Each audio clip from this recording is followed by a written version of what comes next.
The reports of foreign envoys, inasmuch as we can believe them, once again paint a picture of a crazy visionary. A letter from Babylon complains that the pharaoh had made the envoys wait in the sun for so long that they collapsed and died of exhaustion. This also indicates that Akhenaten completely neglected foreign policy. Yet there's no reference to Nefertiti's origin.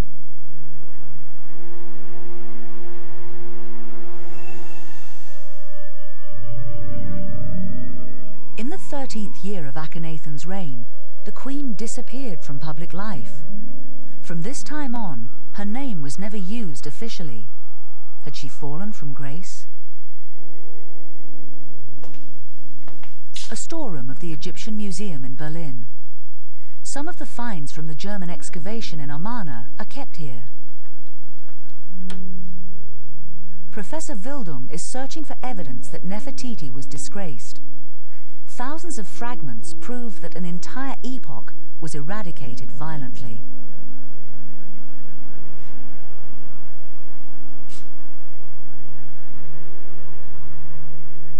Among the fragments, Nefertiti's sensuous mouth.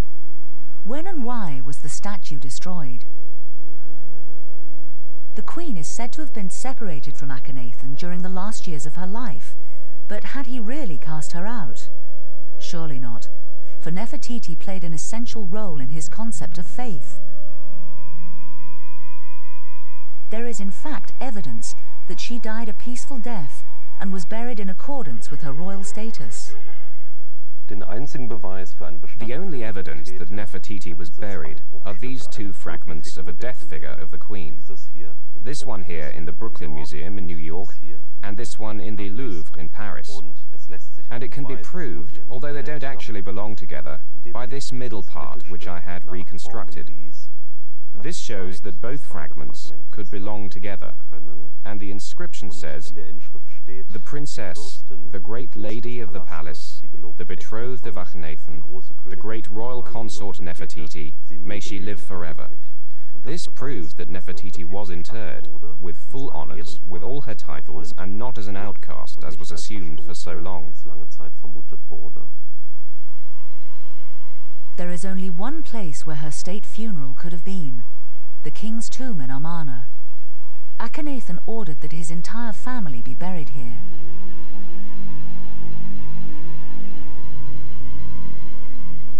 Yet one part of the wall is only roughly hewn. Most of the decoration is missing.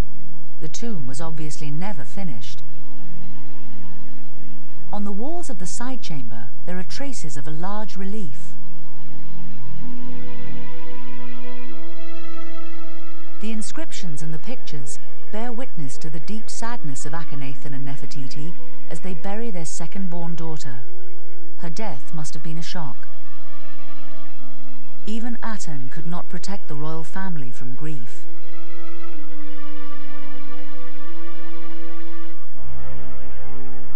The king's burial chamber. Were its walls never decorated? This fragment of a sun disk proves that they were, yet there is no reference to the royal couple.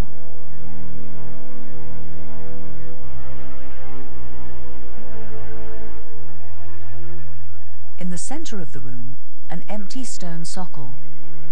This is where Akhenaten's sarcophagus was to stand. Perhaps the pharaoh and his wife were not buried in Amarna. Yet in the ruins of the royal wadi, the archaeologists found remnants of funerary equipment, willfully destroyed and hacked into tiny pieces, but no trace of the mummies. Did loyal subjects manage to rescue the corpses?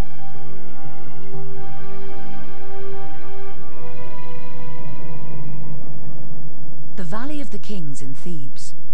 We accompany Dr. Nazri Iskander, archaeologist and expert on the mummies of ancient Egypt. Our destination is the tomb of Pharaoh Amenophis II. 100 years ago, scientists made a sensational find here. In the burial chamber, they discovered the mummies of the most famous pharaohs of the New Kingdom.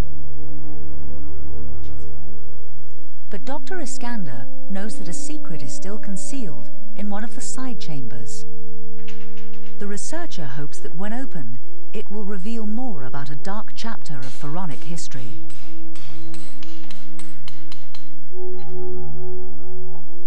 Not all the royal mummies have been identified, and there are still no traces of some rulers.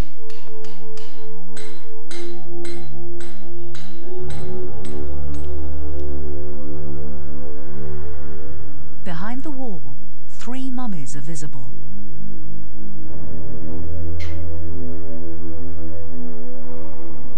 The mummies are severely damaged, traces of violence everywhere, the results of careless embalming or the work of plunderers.